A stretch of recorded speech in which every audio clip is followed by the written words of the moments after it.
Wassalatu wassalam ala rasulillah wa ala alihi wa ashabihi wa man wala wa la hawla wa la quwwa illa billah. Allahumma salli wa sallim wa barik wa karrim wa azim ala sayyidina Muhammadin ala sayyidina Muhammadin wa ala alihi wa ashabihi ajma'in, amma ba'du. Bapak Ibu, saya titipkan dulu ilmu pertama pagi ini. Pasti ada yang bertanya-tanya, kenapa tadi saya meminta untuk mengulang salawat 2 kali? Karena saya teringat pesan Nabi. Bapak Ibu mau tahu nggak siapa orang yang dianggap Nabi sebagai orang yang pelit, bakhil, medit, merigehese, buntut kasir, korek? Orang kampung sini Pak Camat bahasanya apa pelit?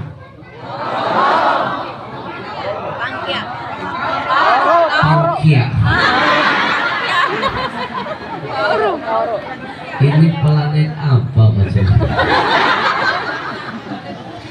Bapak Ibu mau tahu siapa orang yang pangkia itu? Mau tahu?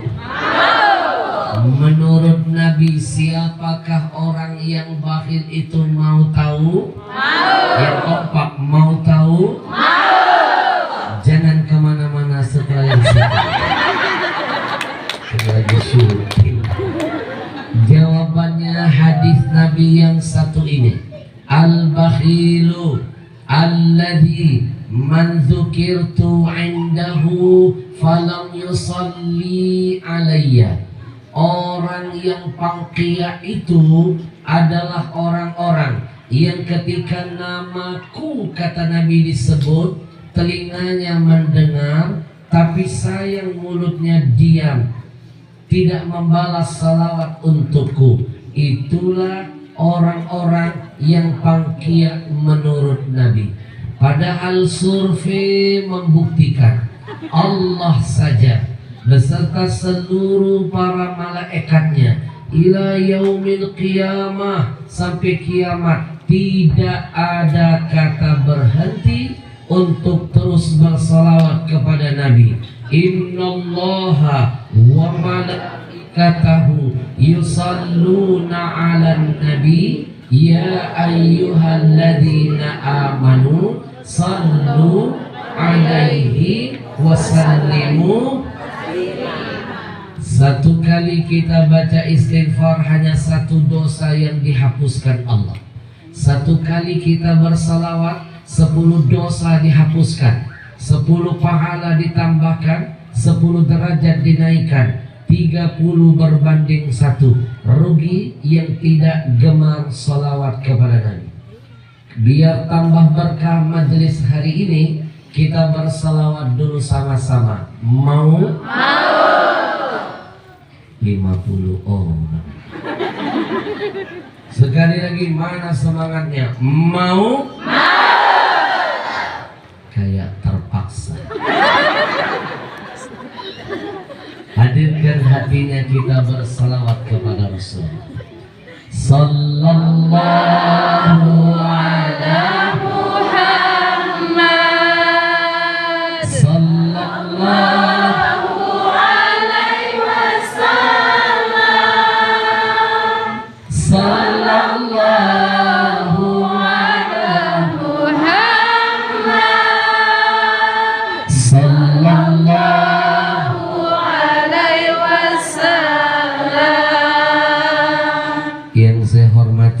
hadir bersama kita Bapak Kabak Kesra yang selalu setia mendampingi saya dari awal sampai sekarang.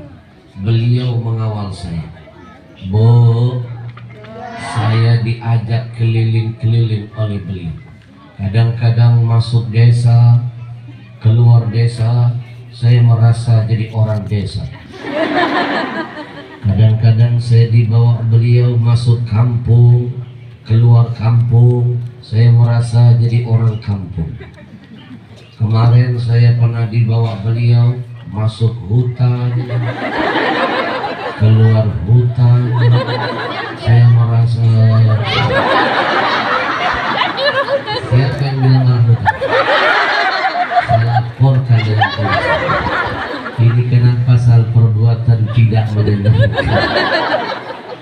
Kita doakan Pak Kabak Kesra, mudah-mudahan setiap langkahnya diberkahi Allah. Hadir bersama kita Bapak Camat yang tadi berorasinya begitu semangat. Saya menikmati isi tausiahnya. Yang paling penting saya garis bawahi tadi, istriku pasangan dunia akhirat.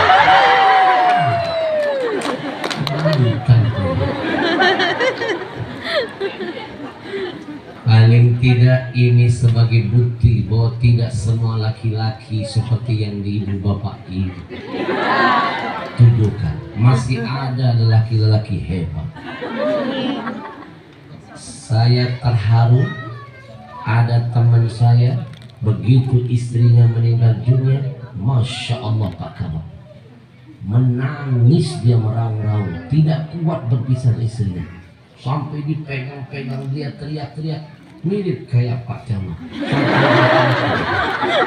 Mama, Papa tidak bisa pisah dengan Mama. Mama, Papa bersumpah setelah Mama mati, Papa tidak akan menikah lagi. Terharulah semua orang. Luar biasa, ini namanya cinta sejati. Ditanya, kenapa nggak mau nikah? Karena saya sudah menikah sebelum dia mati. Berarti dia ngajak istrinya mati karena dia menikah. Kita doakan Pak Camat berkah langkahnya. Saya kalau ingat Pak Camat jadi rasanya mau cepat-cepat pulang ke hotel. Istri saya menemani saya. Hari ini nggak bisa ikut, menunggu di hotel, titip salam buat ibu-ibu. Bu, apa yang dilakukan Pak Camat ini sebenarnya diajarkan Nabi. Apa kata Nabi? Khairukum li ahlihi wa ana khairukum li ahli.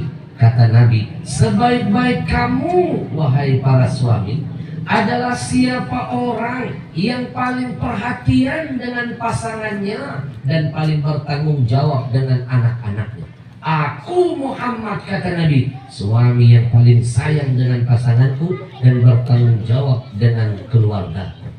Ternyata hadis Nabi ini ditiru orang Barat. Orang Barat bikin kalimat begini, happy wife, happy life. Do you understand? Yes. Alah, yes. Sepaham santuy banget.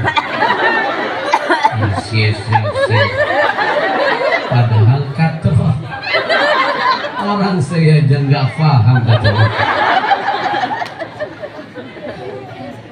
Artinya apa? Kalau ingin kita laki-laki dibahagiakan Allah, kita dulu bahagiakan istri kita. Pasti Allah bahagiakan kita. Setuju?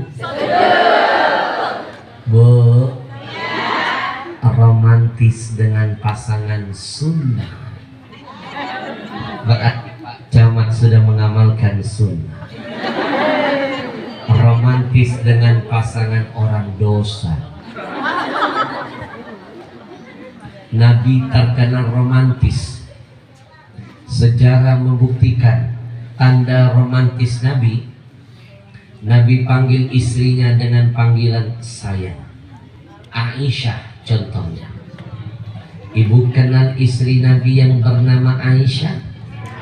Yang kompak kenal? Di mana kenalnya? mulai nggak beres ini. Bahaya ini. Kalau kalau mereka kenal berarti mereka makhluk purbakala. Aisyah dipanggil dengan panggilan romantis, ya Humaira. Artinya, wahai wanita yang kulitnya kemerah-merahan. Kenapa dipanggil begitu? Orang Arab itu rata-rata kulitnya putih. Karena matahari menyengat makin memerah. Kebalikan dengan orang kita. Karena matahari menyengat makin gosong.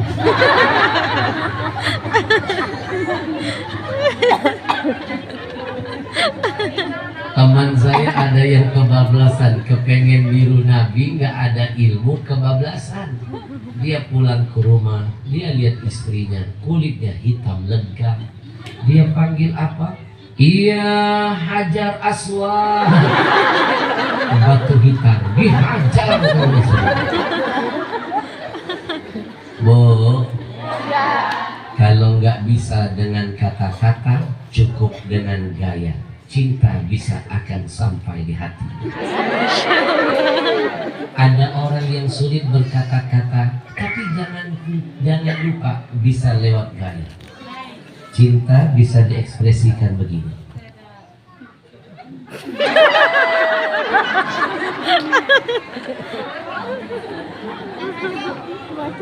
Ada istilah baru Pak Camat, saya ajarin pada biar punya stok banyak. Cinta cukup dengan satu tangan.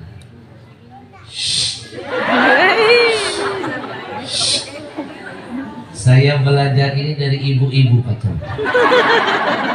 Saya lagi ceramah di satu pengajian mak-mak, ibu-ibunya bilang begini, Habib, saya bingung, apa ini? Saya tanya, kata mereka, Habib, ini artinya lope-lope. I love you.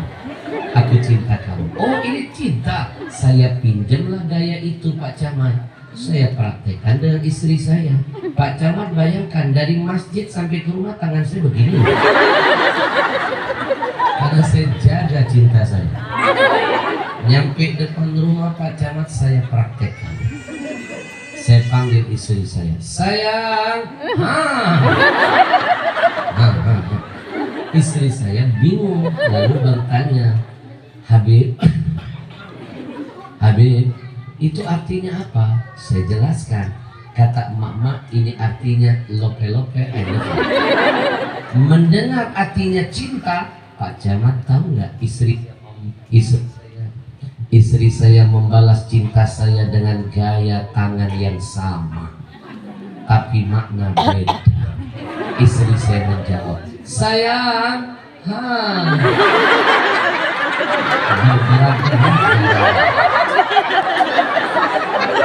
ternyata ujian kita sama.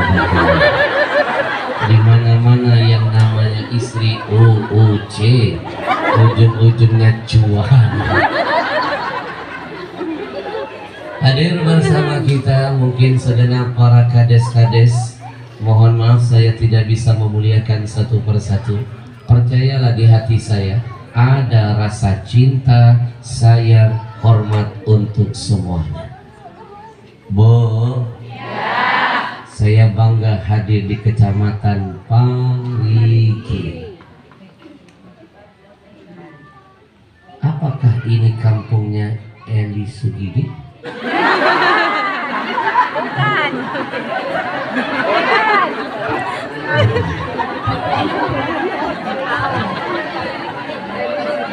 Perasaan saya pernah lihat orang ini. Di mana ya? Ngapain nongkrong di sana?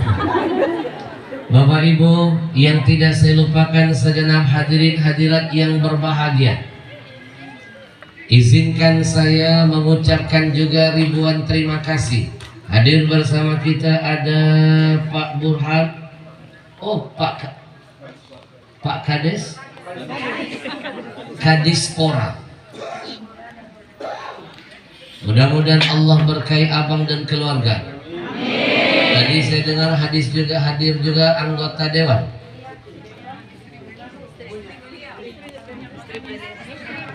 Istrinya Pak Kadis. Mudah-mudahan niat langkah diberkahi Allah. Hadir juga ada Pak Burhan, perwakilan dari Kapolsek. Dimanapun saya tampil, saya selalu menyampaikan pesan ini. Kalau ada polisi jahat,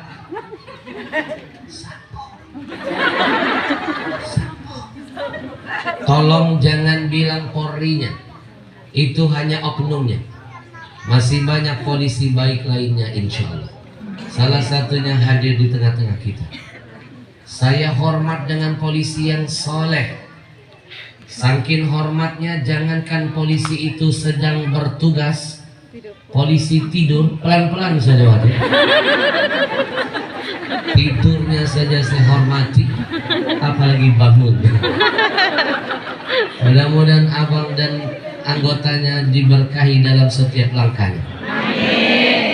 Izinkan saya mengucapkan juga ribuan terima kasih dulu kepada yang jadi sponsor membantu Pemda menghadirkan saya untuk safari bulan ini di kabupaten yang indah ini.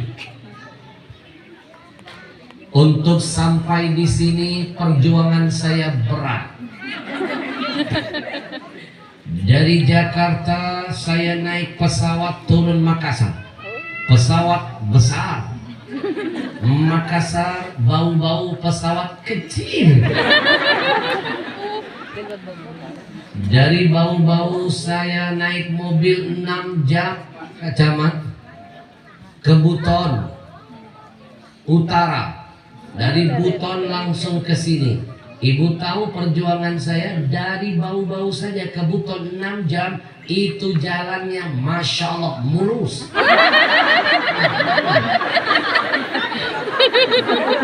Sinyal tak dapat, ditelepon tak bisa, GPS menyesatkan,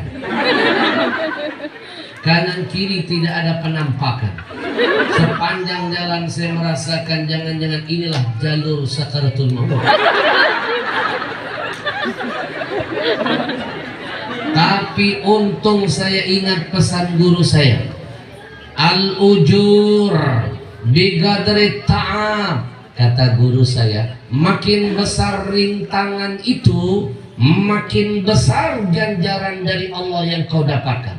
Maka walaupun jalannya hancur, hutan, seram, saya tidak merasa letih Pak Camat. Saya tidak merasa lelah Pak Camat. Saya tidak merasa pegal. Cuma mual aja.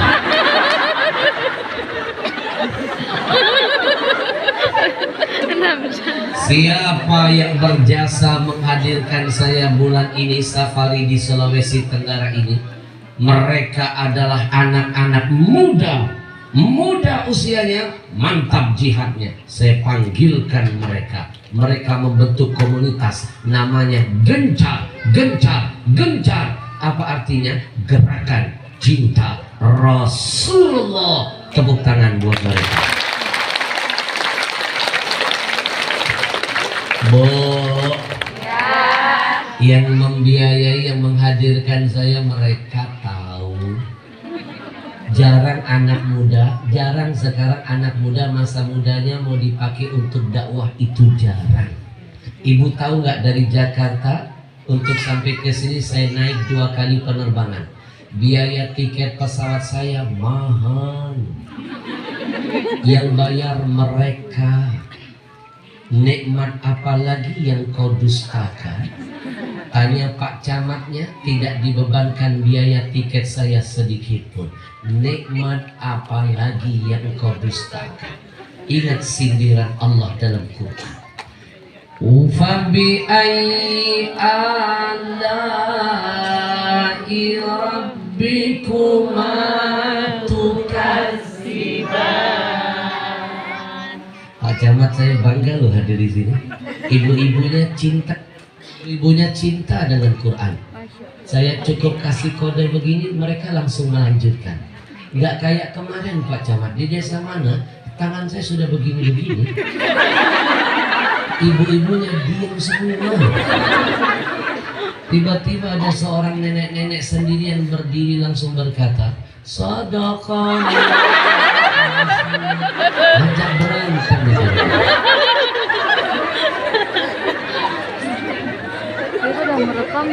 Yang bayar tiket pesawat saya anak-anak muda ini gencar community.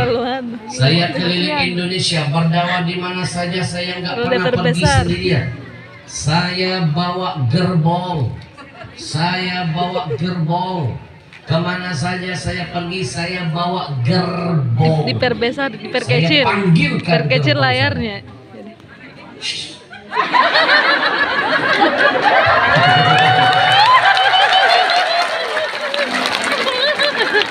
Wow. Kemana-mana saya keliling Indonesia bawa asisten, salah satunya yang langsing ini loh.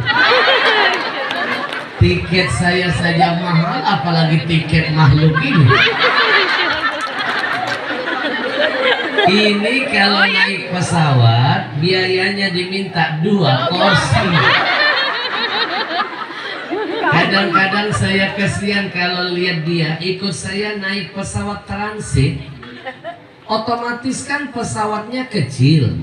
Kalau kecil pesawatnya pasti sempit kursi di dalamnya. Bapak Ibu bayangkan saja gimana penderitaan dia. Dia duduk di kursi yang sempit, terjepit dan terhimpit. Untung waktu itu ada seorang pramugari cantik, baik hatinya. Pramugari nggak tega lihat asisten saya terjepit.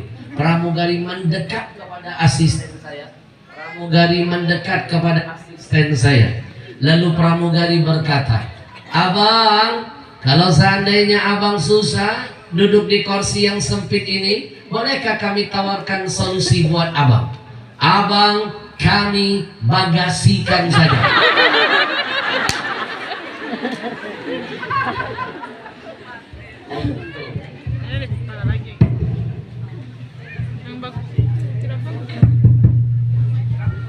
Untung asisten saya lebih cerdas dari pramugari.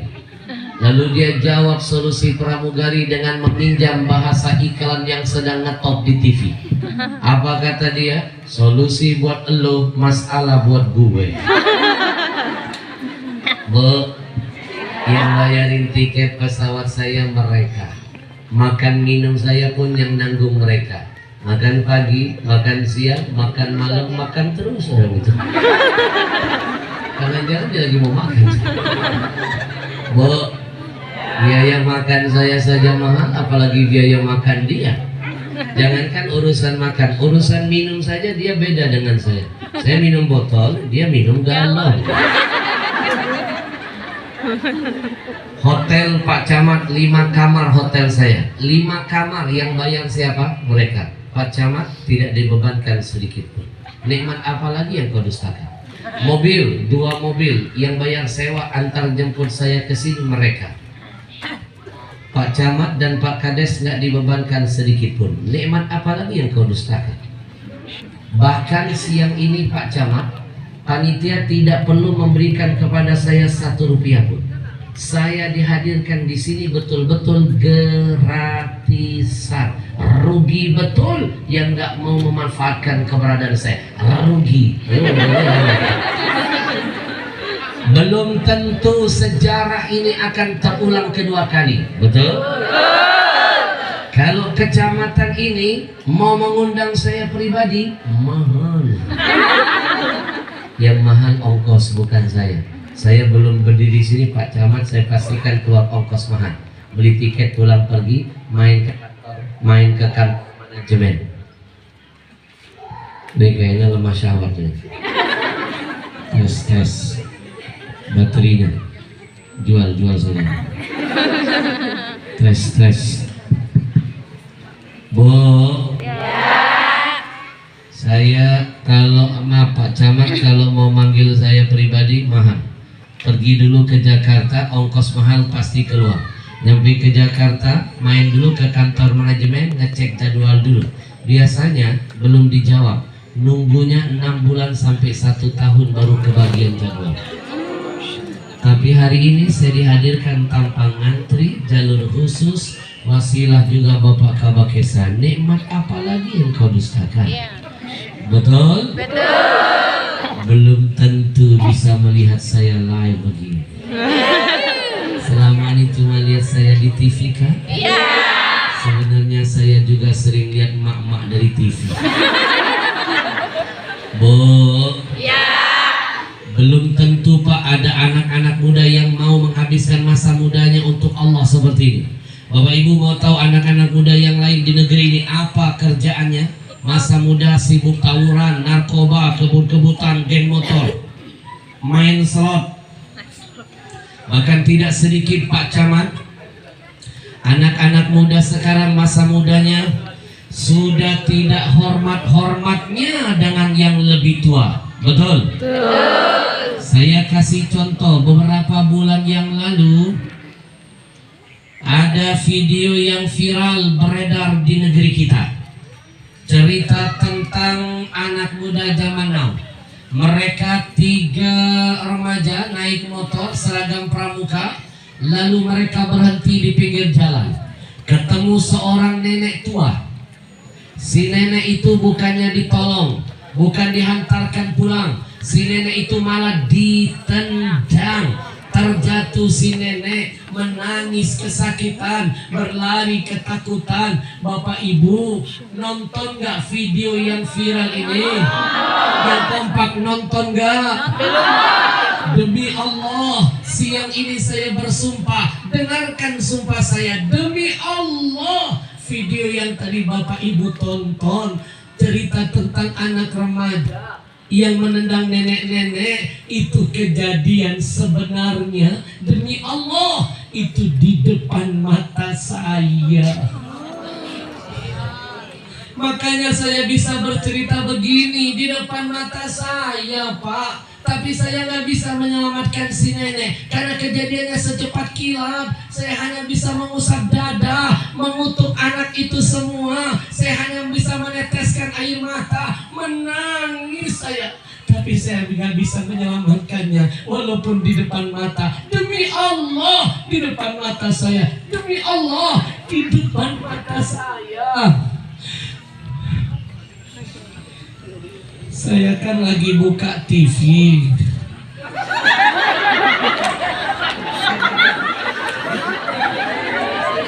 Serius video kan? Ada berita itu. Saya kan lagi buka TV. Ada berita itu. Bukankah itu sama saja di depan mata saya? Iya betul. Adakah yang salah omongan saya ini? Habib bilang, tolong catat Bu Dewan, ini teknik ceramah terbaru. Saya pastikan belum ada satupun penceramah kondang di negeri ini menggunakan teknik ini, karena sayalah yang menciptakan.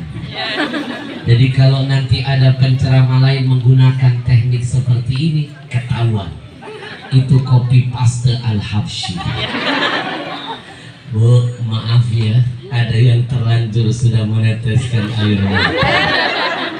Maafkan saya, cuma bercanda. Biar tidak memutuskan silaturahmi kita, pinjam dululah 100. Tapi sekarang ada anak muda, masa mudanya dipakai untuk dakwah.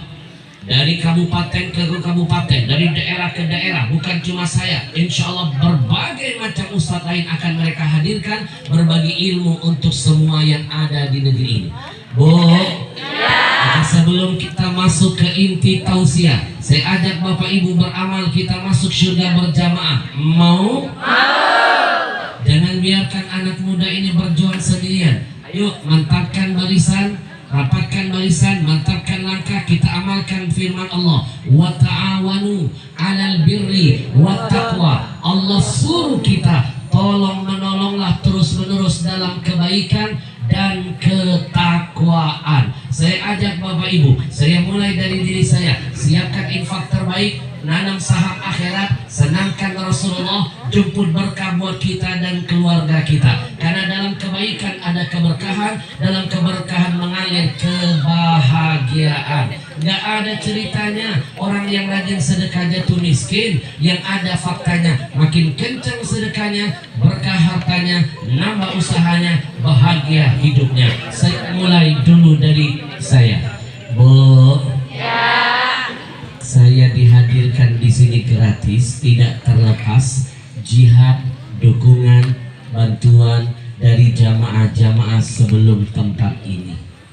Maka mudah-mudahan berkat dukungan kita, ada jamaah lain nanti setelah tempat ini akan memanen keberkahan dari. Jadilah asbab hidayah bagi orang-orang setelah kita. Jangan hentikan kebaikan itu hanya pada diri kita saja. Saya mulai dari diri saya dulu ya. Ya. Lihat ke depan, lihat ke depan. Ada ilmu yang ingin saya tambahkan.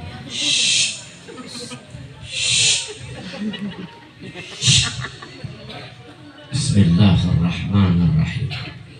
Jangan lupa pesan dari Nabi, ma'akalta fa'afnaita. Kata Nabi, apa yang kau makan pasti busuk. Ini uang 100.000. Belikan makanan di enak, yang paling enak di sini. Rasa enaknya hanya sampai di ujung lidah. Masuk ke dalam perut, hilang rasa enaknya. Maaf, keluar dari pintu belakang, beda warna, beda baunya. Tapi kalau ini dititipkan di jalan Allah, kekal selama-lamanya. Wa ma labista fa'ablaita. Kata Nabi, yang kau pakai itu mas pasti lapu, tapi yang kau sedekahkan kekal selama-lamanya. Lihat ke depan. Bismillahirrahmanirrahim. Jangan lupa buka surah Al-Munafikun ayat 10. Di sana ada bocoran cerita dari Allah. Orang yang mati menangis minta dihidupkan, bukan mau sholat tapi mau sedekah. Lalu siap dimatikan lagi setelahnya. Apa manfaat sedekah? Salah satunya mematikan, memadamkan bara api yang akan membakar di dalam kubur kita. Sedekahmu akan jadi AC mendinginkan suasana alam barzakh. Bapak Ibu, percayalah dengan bocoran dari Nabi, kuburan itu ada apinya. Kalau nggak percaya, silakan mati. Bismillahirrahmanirrahim. Nungguin ya. Ini teknik ceramah terbaru. Kenapa saya lambat-lambatin? Mata saya lebih tajam dari CCTV.